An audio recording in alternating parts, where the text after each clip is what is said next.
This is the Big O Show.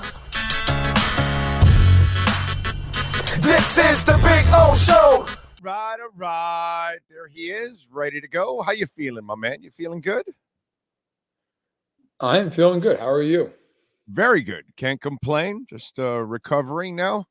Be an interesting 6 weeks for me. So we'll get through it as always. Little surgery, little foot surgery yesterday. So got it done. Wear and tear after 57 years. It happens. Let's get into a little.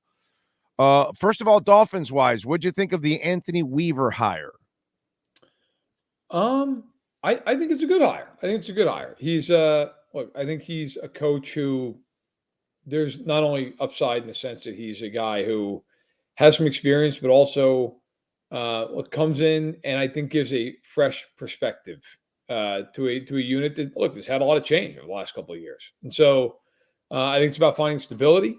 And I think that Weaver is a guy who can come in and provide some of that for the Dolphins. So I overall I thought it was a good hire. Yeah, to me, the one thing I've been telling everybody, I didn't have a problem with Josh Boyer. I didn't have a problem with Vic. I have a problem more with Mike McDaniel.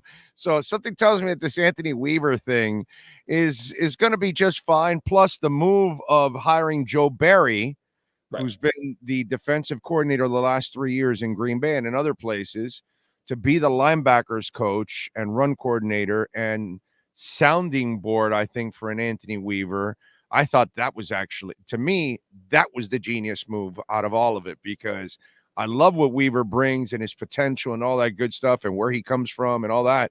But it's always good to have those young coaches have some guidance. And I thought that was actually a nice hire. I really do. Yeah, it's funny. Barry was the ire of a lot of people's feelings in Green Bay as a coordinator, but he's not the coordinator in Miami. And so I think that's good to have that experience on staff. It gives you somebody to kind of lean on if you're stuck or maybe you're feeling a little bit like you don't exactly know which way to go in a certain game plan. You have that experience. You have a guy who's been there, who's done that. So I agree with you. I think Barry as a D coordinator would scare the hell out of me. Barry as a position coach, I think is a very smart hire. Yeah, although I don't know about that, because the offensive line coach, Butch Barry, for the Dolphins was terrible at the University of Miami. And when he left Denver to come to Miami, because Mike knows him, he was so ripped over there in Denver by so many people, and then comes here and does a marvelous job. Austin Jackson turns his career around and all that kind of stuff. And they had backups to backups actually doing serviceable things here on the offensive line. And he just did a marvelous job. Out of all the position coaches, I think most Dolphin fans will tell you that he was the best position coach out of all of them. And he was the guy that was killed. So sometimes, you just can't go by that. Sometimes you're in the wrong spot. You're at the wrong time. You had bad luck, injuries, whatever it is.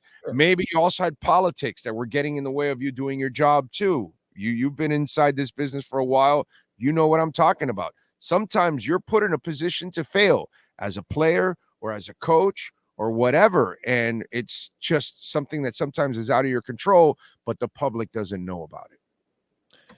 Yeah. Look, I think sometimes there's definitely, first of all, there's definitely truth in that. Secondly, a lot of times, you can have a good coach who just, the personnel's not there. The scheme isn't right for the guys who he's inheriting. It takes a couple of years. You don't have a couple of years in the NFL. That's why I always laugh when, it's a lot of these people who are like analytics heavy, who are like, well, if you just acquire picks and you accumulate picks for 3 and 4 years, it's like, yeah, great. What's going to happen? You're going to be fired. This is the National Football. This isn't Madden. Like, you don't have 10 years to figure it out. And so I do think sometimes, you've got to kind of come into a situation where you either have the ability to get a lot of new players and turn around quickly, or you walk in where there are guys already in place who can play your scheme. Because if you've got to kind of wait on that, it's tough. It's very tough. Yeah, I'm with you there. How you feeling about your boys this week? Because I'm feeling good, bro.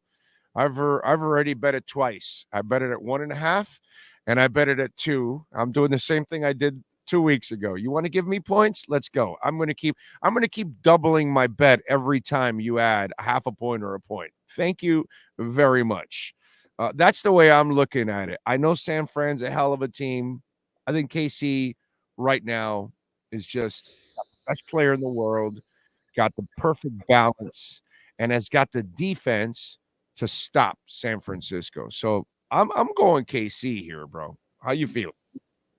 I normally, with the Chiefs, I mean, look, 30 years of being beaten down by that franchise before Mahomes showed up. I've become just pessimistic no matter what happens. I actually think the Chiefs are going to put it on San Francisco pretty good in this football game. I've felt that way all week. I think for two reasons. One is I just don't know that the 49ers have the goods to stop Mahomes if they don't get pressure on him relentlessly in this game. I mean, I love their linebackers. Who doesn't, right? Warner's amazing. Greenlaw's a very good player. Jesus Christ. But like after that, that secondary, they play a lot of zone. They can be had. Like you can throw the ball on the 49ers. This isn't a secret.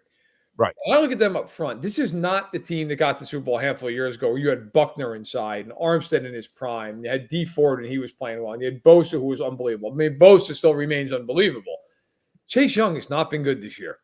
I mean, go watch the tape. He's not played particularly well. Eric Armstead is still a good player. He is not the player he was 5 years ago. And Hargrave is the guy that is that secondary pass rusher. But the Chiefs are strong inside.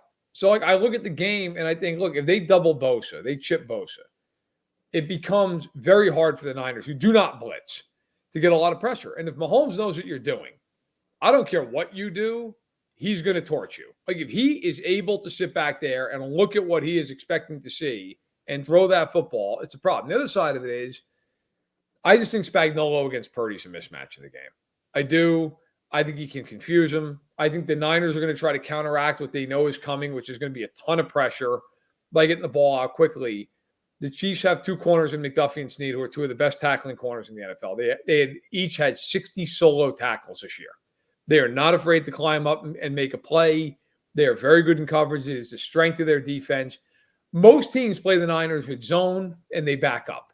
The Chiefs are not going to back up and they're not going to play zone. They're going to play press man. They're going to get on the line of scrimmage. They're going to bracket Kittle. They're going to play one-on-one against Ayuk and Samuel. And they're going to say, beat us. And if McCaffrey wants to rush for $125, they don't care. They're not going to care because their whole thought process is going to be, you're not beating us over the top. And every time you score, it's going to be 12 to 15 plays. And at some point, we're going to get a stop on McCaffrey. And it's going to be second and long. And that's when the drive ends because they've been great at that all year. I do think the Niners have a ton of talent. Could they win the game? Absolutely. I just think the matchups specifically, a lot of them favor Kansas City. Yeah, I think so. And that's because of the secondary. Yes, it is. Secondary is going to make it hard on their superpower, which is Purdy and that perfection passing game that he is deadly accurate. He is on time, right? And his guys know how to get open. But if you have Bird and McDuffie playing at a high level and physical, I just think it doesn't allow you to get in that groove. And as long as that line doesn't allow McCaffrey to go crazy, right, I just don't think San Fran's going to score as many points as Kansas City when it's all said and done. And I think Kelsey's going to have the game of his life. And I would not be surprised, by the way, Rashee Rice also have a monster game considering the secondary he's facing. Yeah, look, the one thing in this game that's weird, I think, from a national perspective, and I get why, but if you actually look at it, it's a fallacy. There's all this talk about this week about how the Chiefs, how are they going to block the Niners? What are they going to do? The Niners' defensive front this year has not been great. I mean, Nick Bosa is incredible. 10 and a half sacks, but like an ungodly amount of quarterback hits and pressures. I mean, he's a top 3 defensive player in the league. Okay. He's amazing. After that, like Hargrave's been good, but you can run the ball relentlessly on them up front. They do not. And that goes for Bosa and Chase Young, by the way, who on the edges, they are so aggressive you can run underneath them. And I guarantee you in this game, Andy Reid is going to use their aggressiveness against them. They're going to run a million different looks to slow down those edge rushers. And they're going to say, listen, if you want to be overly aggressive and shoot up the field 1,000 miles an hour, that's great. We're going to hit you with Pacheco on counters, and we're going to hit you with screens and all these different things. But I think the one thing in this game is the Chiefs are better on both sides of the ball up front. Like, if you really look at the game, the Chiefs have Chris Jones up front. They have Karlaftis up front. They do not have Amena, which is a loss. But they have Mike Dana, who had 7.5 sacks this year. On the offensive line, the Chiefs are missing Toney, which is a big loss. But Alzugaray comes in. He's a good player, who's backing him up. They have Humphrey. They have Smith. The Niners up front have Trent Williams and a lot of question marks on that offensive line. I'm not saying the Chiefs have a massive advantage up front, but I think at worst it's a push. And if it's a push for the Niners in this game up front, they got a problem. I'm sorry, is Trent Williams blocking Chris Jones?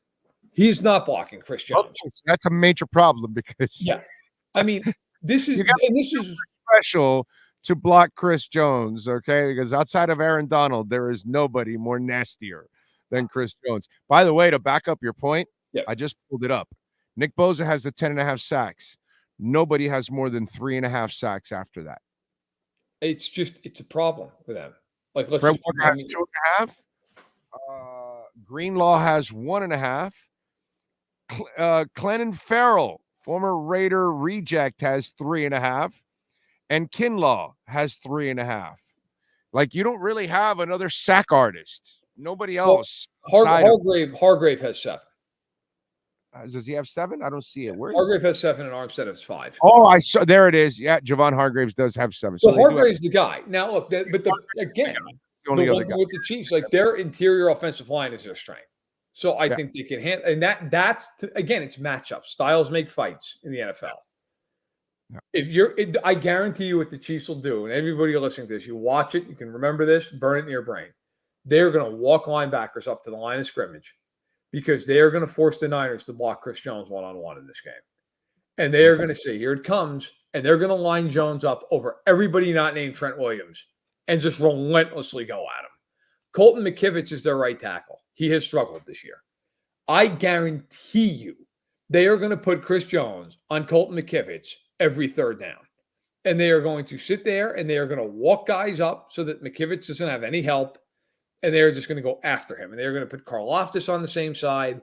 Look, none of this is foolproof. There's obviously ways to counter that. You can put a back in. You can do different things. I get all that. I just think the matchups in this game, the Niners are used to being able to get a lot of easy yards. A lot of, hey, throw it outside to Samuel. Throw it outside to Ayuk. And we can play pitch and catch, soft zones, bad tacklers on the outside. The Chiefs are not going to do that. They are going to climb up to the line of scrimmage. And I guarantee you in this game, they are going to make Bill Vinovich make the calls. They are going to play this like it's a boxing match. Ask Tyreek Hill. They're going to get up on the line, and they are going to try to press them into. Wasn't that wrestling? A little bit of that too. I mean, and this has been something they've done for years. I remember vividly in 2020 they played the AFC title game against the Bills for the COVID year.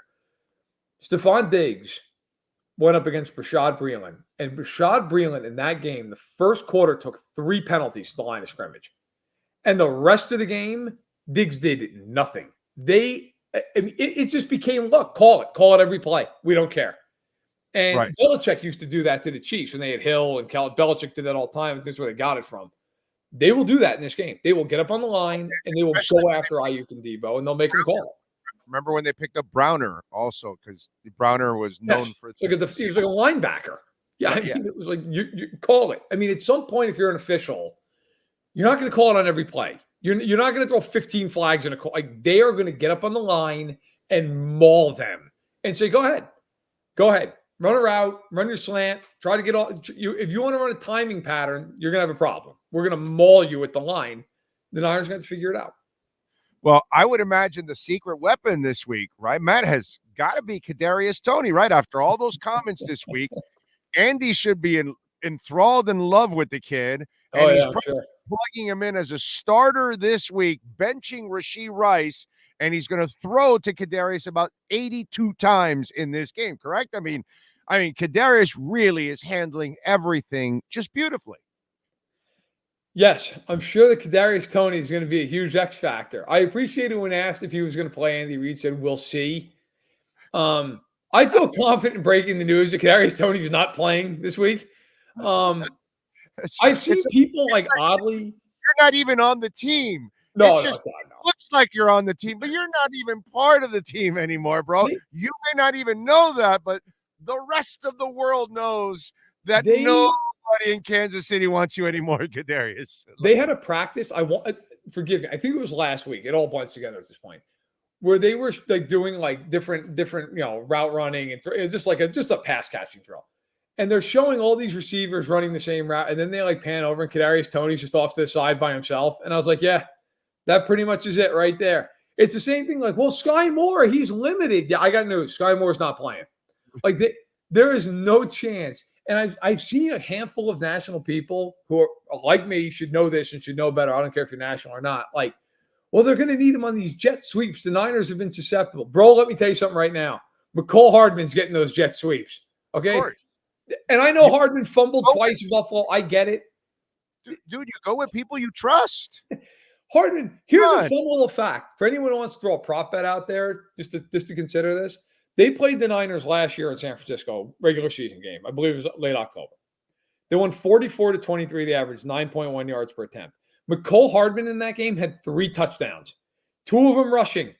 They kept handing the ball off to McCole Hardman. He was just whipping off huge chunks of yardage. And I've seen people say, hey, listen, that's fine, but he fumbled twice in Buffalo. They gave Sky Moore and Kadarius Toney 3.5 months to figure. You think they're going to bench McCole Hardman after 2 fumbles? MVS couldn't catch a ball for the whole season. Right the guy time, made the biggest catch of the year. They will give the ball to McCole Hardman. I promise you they're not going to shy away from giving the ball to McCole 2 weeks in a row, the Green Bay kid makes some big catches. Yes. Am I right? Yes. Yeah. I mean, they are not going to shy. McCole Hardman's been there for 5 years. They're not going to all of a sudden just go away from him. Believe me, they'll hand him the football. It's the opposite of what's freaking going on. If you've watched the games, actually what's going on, the Kansas City offense has gotten better the entire season. It was a mess at the beginning, even with Kelsey, like because nobody else could catch. All right, let's bracket his ass and we'll make it hard. And then Mahomes was frustrated. Then as the year went on, Rashee Rice went from possession guy to like, okay, I could be like a number 2, number 1 for this team now. And then all of a sudden, the Green Bay kid is making catches here the last 2 games that you need him to make catches. McCole is pitching in. Kelsey is now playing like a monster now. You got the running game that's been consistent the entire year. If you actually look at it, the Chiefs have gotten more dangerous as the year has gone on. And so for you to think about anybody else, Kadarius or anybody else at this point, you're not watching. You're not watching. The coach is telling you who he trusts. Mahomes is telling you who he trusts. And it ain't those guys. Come on, man. Look, it's not we've probably talked about it here. I know I've said this in other spots, I've written this. Like, for the course of a 17-game season, you need to rely on your entire team, right? I mean, no matter who you are, no matter how much you may have star power, like, you've got to rely on the 3rd, 4th, 5th receivers. It's the nature of the sport, whether it be injuries or just keeping guys fresh. The Chiefs got to the playoffs and basically looked at their roster and went, you know what? To hell with that. We need to win 3 or 4 games. And we're going to ride these guys like Turcotte on Secretariat, okay? Like, it's going to be Rice, Pacheco, and Kelsey. And then all of a sudden, I think almost by accident, like MVS was like, you know what? I remembered I can catch. And now all of a sudden, they're like, well, what the hell? Throw him the ball. Like, but it's the other 3 guys, and it's Mahomes. It's just those 3 guys, a good line, and Mahomes. And it's like, listen, with that defense, it's good enough. Like, we can score 24 points like this. And if we score 24 points, we're going to win. And so I think for the Chiefs, like, everybody always tries to find that other guy. If their game plan goes away, they want it to go against the Niners. I guarantee you it's going to be Kelsey for $110 and Rice for $120 and Pacheco getting the ball 23 times. And, like, that's how they're going to play. And they're going to hit MVS and Hardman and Justin Watson like 5 times combined. And that's how they're going to go. I mean, they're going to lean on their stars. That's what they do. And I would expect them to do it again this week. Yeah, I totally agree with you on that one. It's going to be interesting. What do you got going on in Sports Illustrated so folks can check you out, my friend? Yeah, matchups to watch as always. Did a deep dive. It's coming out on Friday this week. I ranked all the Super Bowls from worst to best, which is out already on SI.com. You can check that out. I had a lot of fun with that. That was also kind of hard. That was harder than I thought. It wasn't that hard to rank the best, but ranking the worst, ranking the absolute worst, which, by the way, I went with the Super Bowl 50. Broncos-Panthers was an atrocity of a football game. Oh, God, yes. It was not good. It was Jake Malone, right? And a bunch of interceptions. Is that what you're talking It was Cam Newton, but he was awful. It was Cam Newton. That's right. Yeah, of That's course, right. yeah. But, one game that I forgot even happened, and it happened in Miami, and it's actually the first Super Bowl that I remember watching. I just completely blocked it out of my mind. Niners-Chargers has to be the biggest mismatch in the history of the Super Bowl. Right. I mean, you go look at that Niners team, about a dozen Hall of Famers. You take Junior Seau out of the picture, I don't even know who was good. Like, it's unbelievable. There should be a 30 for 30 on how the Chargers got to the Super Bowl. It's Mark Say was like the leading receiver, but in any event, so there's that. There's the matchups to watch. And then I'll have some reaction from the game on Sunday. And even though it came out last week, look, go to Newsstands, buy Sports Illustrated. I have a 16-page spread there at the top 50 most influential teams in NFL history. It's also online in totality. 72 Dolphins, 84 Dolphins making appearances. So go check it out. Yep, go check it out. Our Dolphins are on the list, and he's always on our list. Follow him on Twitter at Matt Verderame and catch his work there at Sports Illustrated. Matt, enjoy the week. Enjoy the Super Bowl, my friend. We'll talk next Wednesday. Take care. Thank you, sir. There you go. The great Matt Verderame. Always appreciate him.